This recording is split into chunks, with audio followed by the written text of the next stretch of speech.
Il serait faux de prétendre que Trump incarne l'isolationnisme aux États-Unis. Le bon terme pour qualifier sa doctrine de politique étrangère serait plutôt transactionnalisme.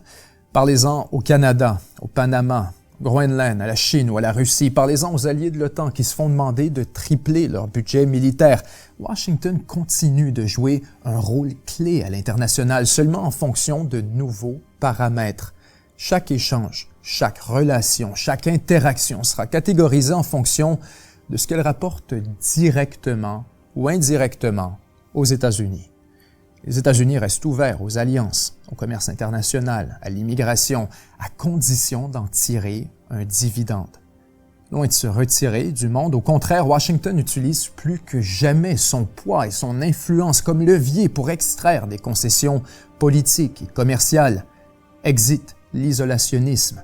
C'est la naissance du transactionnalisme. Ça marque le début d'une nouvelle ère pour l'ordre mondial, la consécration de la réelle politique, un monde dans lequel l'idéologie a moins d'influence dans le calcul stratégique.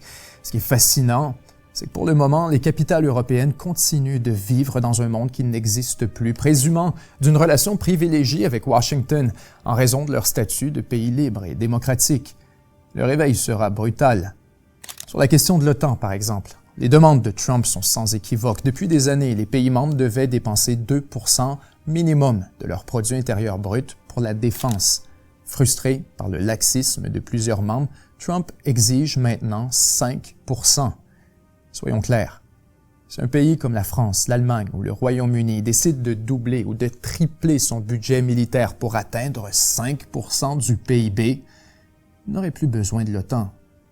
En fait, à 5%, il y a seulement quelques pays d'Europe de l'Est qui n'auraient pas les moyens de soutenir leur propre industrie locale. C'est donc un point tournant pour la sécurité et l'autonomie de l'Europe. En restant dans l'OTAN, ils sont menés par Washington et financent directement l'industrie militaire américaine. En le quittant, ils doivent prendre les choses en main. Et justement, il semble que c'est exactement ce que Trump tente de provoquer. Scénario 1.